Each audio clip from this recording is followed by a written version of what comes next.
Ние почнуваме со нашата емисија, продолжуваме со нашата емисија. Време е за првиот разговор. Со мене во студиото е господинот Владимир Банзов, председател на Сдруженијето на апстиненти Здрав живот. Господине Владимир, добро ни дојдовте ова утро во нашата емисија. Добро најдов. Се надевам дека ќе поразговараме, нашите гледачи ќе разберат пораката која што вие сакате да ја упатите до нив и да кажеме дека ќе разговараме на темата алкохолизам. Една од најчестите случувања во меѓународот. На почеток да започнеме, вие бидејќи сте председател на Сдруженијето Здрав живот, пред неколку дена имаше меѓународна конференција на која што имаше учесници и представници од другите земји. Ајде малку да кажеме за конференцијата, па потоа ќе продолжиме на темата. Видите, ние на 12 април ја одржавме втората меѓународна конференција, тоа е форумот за алкохолизам, други зависности и работа на клубовите на лекувани алкохоличари. Конференцијата го даде очекуваниот резултат, се постигна тоа ниво, разменивме искуства со другите држави, како е кај нив, како се справуваат со алкохолизамот, кои нови методологии ги воспоставиле во работата на клубовите, во лекувањето и така натаму. Многу драгоцено беше искуството на пријателите од Словенија, кои што отворено и искрено разговараа за проблемот наречен алкохолизам и како тие се справуваат, бидејќи сеопшто познато е дека Словенија има голем процент на населението кои што се зависници од алкохол. Тие искуства ние ќе ги имплементираме и во нашата работа, се со цел да се доближиме до нашите семејства во Република Македонија и да конечно семејствата да сватат дека проблемот со алкохолизмот го имаат внатре во семејството и како таков треба да се најде излез, да се најде решение како да се прекине со тоа штетно користење на алкохол.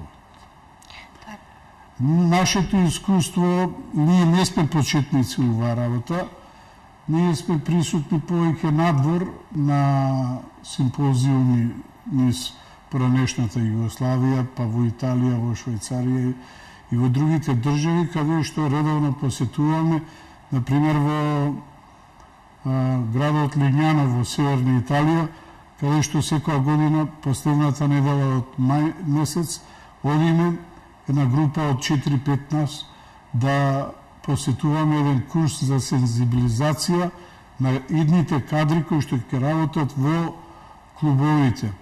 Зошто го правиме тоа? Тоа го правиме од причина што конечно свативме и го прифативме новиот пристап за третирање на алкохолизамот.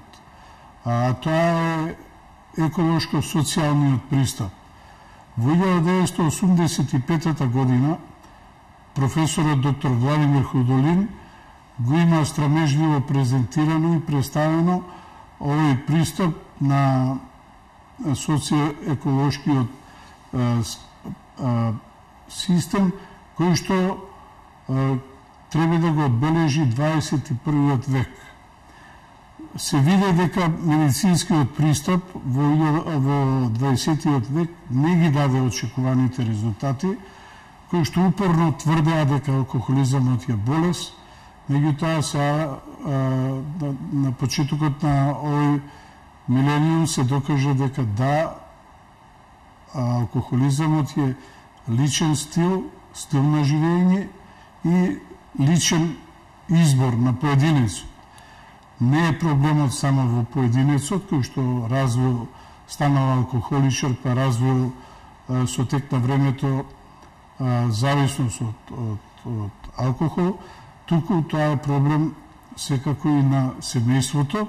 Семејството го трпи тоа несоодветно однесување на членот кој што завлегол длабоко во тие води со алкохолот, потоа заедницата трпи каде што работи, најповеќе ефективноста на неговото работно место паѓа со тек на времето и најпосле и општеството страда, бидејќи секој општество двои големи суми на пари за третирање или лекување, како сакате речете го тоа, на поединецот во секундарното и па и терцијалното третирање на алкохоличарот, тоест зависникот од алкохол.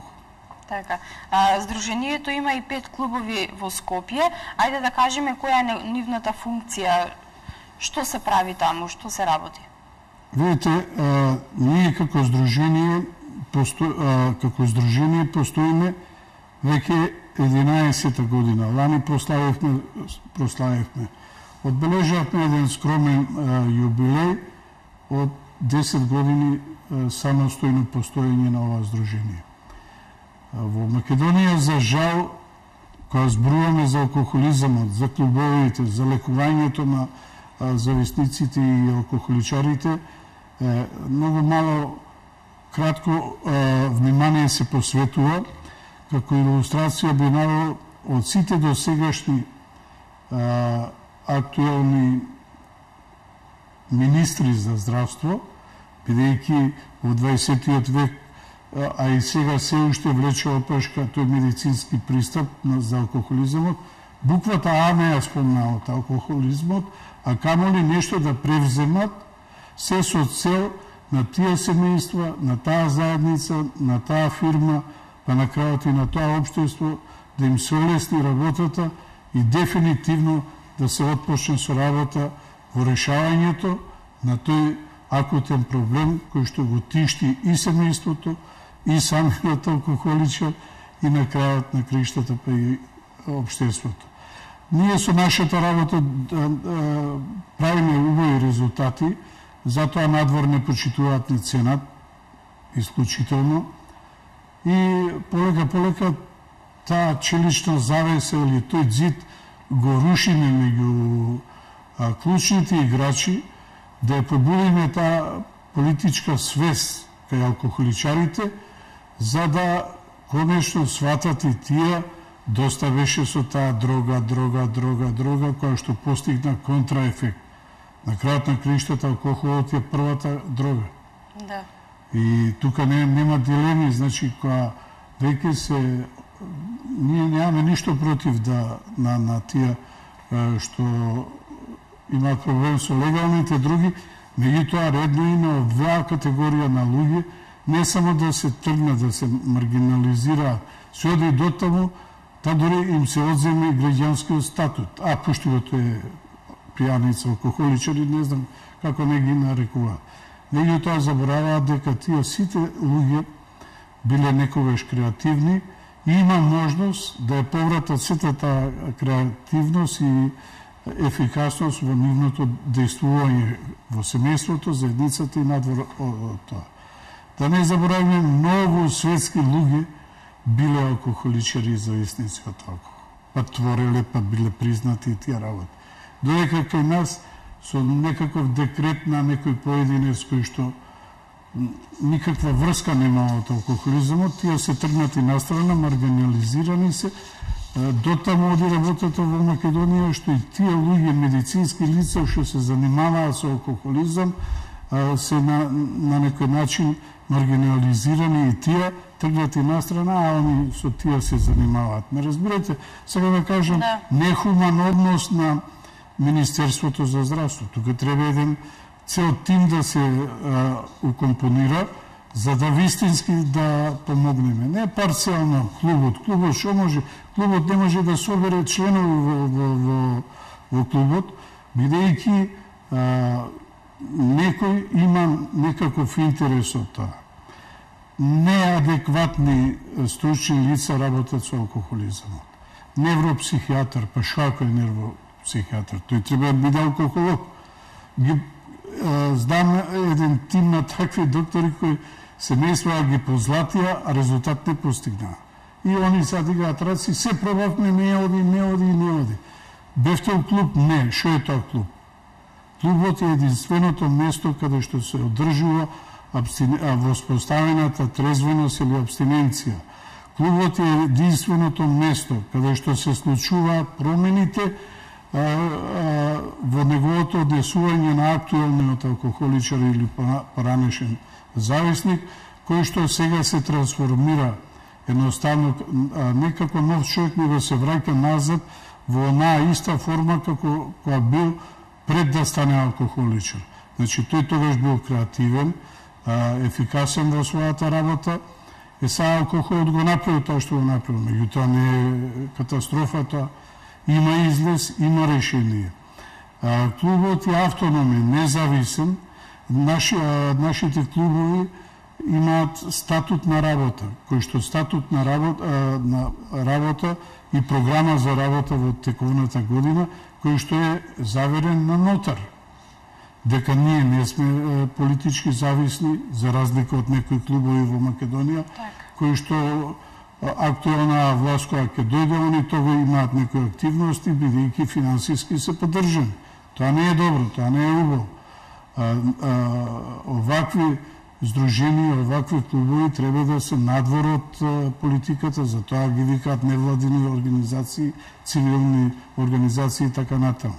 Меѓутоа, ја не сум тој компетентниот што треба да критикувам или навредувам. Јас само ја кажувам вистината. Сега, во овие месец дена, се случува една работа каде што покушаваат релевантни фактори да контактираат со мене за да нешто направиме за алкохолизмот. Стоам на располагање, преголемо искуство имам и знаење и така да се надевам дека ќе направиме. Ние имаме убав пример со нашата работа во општината Карпош, каде што сме поддржани од општината и од советот на општина Карпош, посебно од градоначалникот Стефчо Јакимовски, за што им сме посебно благодарни, не само ние, него и семејствата кои што успеја да се вклучат во работата на клубот, го посетуваат редовно клубот и прават позитивен резултат. Значи, кога се сака, се може. Така, значи многу е важно да напоменеме тие лица да ги посетуваат клубовите, бидејќи, како што разбрав, таму е излезот, да речеме. Видите, алкохоличарот нема проблем со непиењето. Он може да го остави кога сака, буквално. Не е баш кога сака, он може да престане да пие. Ако може ден, два, зошто година, 2 или 20 години да не пие. Јас сум 27, не знам, 20 колку години таму во трезвена состојба. Значи, сум сакал, сум постигнал резултат. Меѓутоа, треба една работа да се свати дека алкохоличарот не може да донесе одлука за да престане да пие, да го злоупотребува алкохолот. Одлуката треба да ја донесат здравите членови на семејството и да кажат стоп, доста беше, сега одиме веќе да го решаваме проблемот. И да побараат секако надвор помош или поддршка. Они не можат да добијат, никој не дава поддршка или помош. Тоа дека докторот со таблета ќе излегува, тоа е чиста манипулација. Од семејството кога е такви проблеми, оно се ќе прифати, се со цел саканиот член да престане да пие и да биде равноправен член на семејството. Меѓутоа, нема тука. Тој доброволно станува алкохоличар, него никој не го натерал. Доброволно си го оштетува својот организам. Доброволно го уништил својот авторитет, избркана работа, расторени бракови, еден куп лоши работи за кои што не сакам да зборувам. Ние во клубот зборуваме за убавата работа. Од него бараме да напише на парче хартија што е според него желба, што сака он да постигне, што очекува од клубот, кои се приоритетите да видиме, па тука да понудиме решавање на тие приоритетни проблеми, се со цел да поскоро дојде до едно нормално соодветно однесување како што бил пред алкохолизмот, да го разумеме. И многу е важно да кажеме дека семејството на алкохоличарот или на лицето кое што конзумира алкохол не треба да молчи, нели треба да побара помош, да речам. од стручни лица за да може да се дојде до резултатот. Видите, Бидејќи ако проблемот веќе трае, нели тлее цело време, не може да се излекува. А никогаш не може да се реши тој проблем ако го напластуваме со тие проблеми и секвенции од неговиот живот што ги прави кога е под дејството на алкохол. Убаво кажувате вие, треба семејството да побара помош. Помошта, повечко милувам јас да ја кажам да му се понуди подршка од и тој не е оштетен алкохоличарот, зависникот. Толку многу да мора да му се даа помош, па да му се кажува вака додиш, нака додиш, ваа да правиш, наа да правиш. Него му се нуди, видите, тоа е голема вистина. Нудењето е едно, а давањето е друго. Се дава на оној што не може, се нуди на оној што може. Јас сум сигурен во ова што го говорам, дека секој алкохоличар може да воспостави трезвеност. Сега он има проблем со реалноста. Он кога е во трезвената состојба е сосема десета личност. Затоа во нив има двоен живот, троен, четвор, не знам каков, и они не можејќи да вегетираат во тоа реално општество, многу накратко се навраќаат пак на алкохолизам. Во клубот тие промени се прават со стамени чекори, која ќе види он дека толку луѓе успеале, значи може и он да успее. Толку луѓе воспоставиле таа трезвеност, растење и созревање, ќе може и он. Они меѓу себе си разминуваат телефони, броји, па посети вон клубски си прават, во клубот се работи, се гради култура на говор, каде што едниот говори, другите слушаат, во клубот зборува само во свое лично име, само критика, не може да каже, Александра многу пие, како не е страм за некој друг. Тоа не го зборуваме ние, или се секајашни која пиевме такви муабети, кои што можат да навратат назад на тоа несоодветно однесување. Не ги работиме, не ги правиме, него ние зборуваме за неговото подобро утре. Да видиме тој како го замислува својот живот после 10 години. Поминати во трезвена состојба. После една година, после еден месец, после една недела, да видиме. Па после да нека си направи едно сценарио за филм, таму па да го врати филмот, да види како беше пред 10 години неговото однесување, како е сега. И сите тие корекции, тоа пак е повторен процес во клубот што се случува, кој што кај некои луѓе сигурен сум дека ќе трае до крајот на нивниот живот. Бидејќи убавото еднаш се замени со лошо, која стана алкохоличар, а додека сега веќе која ги осознае лошите работи и нови во клубот што му се случуваат. Видите, не постои болница никаде. Во Америка, во Бети Форд клиниката 28 дена е третманот. Се плаќа $28,000 или не знам колку во зависност од собата кој поглед го има, дали у пустиња, дали не знам каде, од медитацијата, дали ке сака медитацијата да ја прави некој врвен стручњак или некој исто така добро оспособен и оди некаде до 120 па и $150,000. Па, да не забораваме, 28 дена. Ја имам информации дека во наша психијатриска болница Скопје, популарната Бардовци, и по 18 години ги третираат. Така да, знам некој ке се јави, ке ме демантира мене. Јас знам што прават они, прекинуваат еден месец е сега после толку години, еден месец е таму третманот, па прекине еден ден, два, па наново, па се продолжува. Не се сериозни во својата работа, не се достручни, немаат доедукација како да се работи со алкохоличарите. Така. Како што кажавме, нели, алкохолизмот во Европа, на Балканот, па и во Македонија е сериозен проблем. Постојат ли некои статистички податоци за регистрирани алкохоличари во Македонија? Видите, во Македонија со околу регистрацијата на алкохоличарите и зависниците од алкохол се занимаваат најмалку што се тие релевантни. Полиција, амбулантите од овој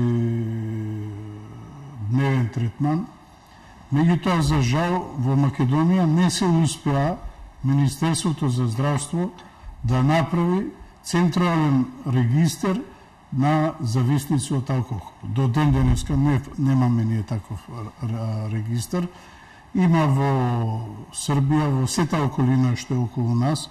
За Хрватска да не зборуваме, таа е најнапред од сите европски држави. Така да нас ни фали тоа, нас ни фали посебниот данок, овој закон за посебен данок за плаќање на алкохол и алкохолни пијалоци. Ние ако видиме со алкохолизмот, мора да осознаеме со субстанцата алкохол, со незиното производство и со незиниот промет. Во Македонија секоја будала може да произведува алкохол, во секој двориште може да се постави мобилен казан за печење на ракија, секој по свој терки начин и рецепта произведува алкохол. Во трката за поголем профит од тоа производство, зборувам за физичките лица, не зборувам за правните лица. Правните лица знаат како се произведува и по која рецептура. Меѓутоа, вие физичките лица, Македонија кај нас плива на алкохол. Никој муо не го лази за тоа. Никој не превзема мерки. Чекайте, дајте тие лозари да ги организираме, да им отвориме здруженија, каде што они само ќе произведуваат, па тие здруженија пласманот. Не, кај нас председателот на држава продава вино. Председателот на влада продава вино, чекате луѓе. Има ред Кумановци, Шујкату, Бојково, Лози. Кој треба да се занимава со тие работи? Кој плаќа на тој алкохол што се произведува и што се продава во Македонија? Никој. Се е на дива лига, како да бидам народски иска да го кажем тоа, да се разбереме што зборуваме. Ние доставивме и на ваа влада и на минатата еден закон за посебен данок за плаќање. Ништо не направи. Едно време овие го забранија продавањето алкохол на пазарите. Ево, на за 2 години пак истата состојба не се случува. Така да е тешка е ситуација, треба работа. Не, кабинетски овој проблем не се решава. Овде треба работа на терен, директно со семејствата работење и со поединците. Стално предлагаме на Центар за спроведување на програма од штетното користење на алкохол да направиме. Не барано во пари. Има запустени земјишта, има објекти запуштени. Дајке се засукаат ракавите, ке направиме тоа. Која може у Струмица, у Конопиште да има центри за одвикнување од наркоманијата, зошто да не биде тоа посебно само за алкохоличарите? Така. Господине Панзов, ме интересира која возрастна група на луѓе е најмногу ризична за почнување со алкохолизмот? Ете, нема тука некоја формула или некоја дефиниција да порано им викале на луѓето пред 40-та година, рачунале до 40-та година, се најубавите години за работа, за ефикасност, за творење, за тие, и да не почнуваат со алкохол. И по ново време имаме прочитано, баш која се заинтересирав јас, зошто пред 18-та година да не почнуваат младите со пиење на алкохол. И се воспостави тоа дека е тоа америчка фора на Минесота методот, каде што после 18-та година, они се веќе едуцирани, возрастни се, не може да навлезат така. Меѓутоа, вистината на теренот е следната. Секој што посегнал кон алкохолот, носи ризик еден ден да стане алкохоличар. Меѓутоа, не значи дека сите што пијат се алкохоличари. Има луѓе што знаат да пијат, да си го честат, да си ја честат душата. Мерак му е една чашка сака да испи и готово. Втората да го утепаш не може да ја па. А додека овие што го частат телото, тие веќе имаат проблем. Физичката зависност е многу поголема од психичката. Обично медицинскиот пристап кажува дека луѓето пијат од психички и физички проблеми. Па ја не познам човечко битие на земјава да нема проблем било каков. Да, така да не значи сите треба да преку алкохол да си го решаваат тој проблем. Има други начини и методи на решавање на тие проблеми. Така. Господине Панзов, тука е некаде крајот на нашиот разговор. Дали имате уште нешто да додадете или некоја порака до нашите гледачи? Мојата порака до гледачите е следната. Немојте да се обидувате да го решавате самите вие внатре во семејството. Проблемот доколку почувствувате, а веројатно го знаете дека го имате тој проблем, меѓутоа не сакате да си признаете пред комшиите и роднините и така натаму. Соберете храброст и доблест, како што успеавте да ја нарушите комуникацијата со вашиот сакан до вчерашен член, а сегашен алкохоличар, излезете надвор од семејниот систем, побарајте да ви се понуди подршка и помош, така ќе се реши стручно, квалитетно тој проблем.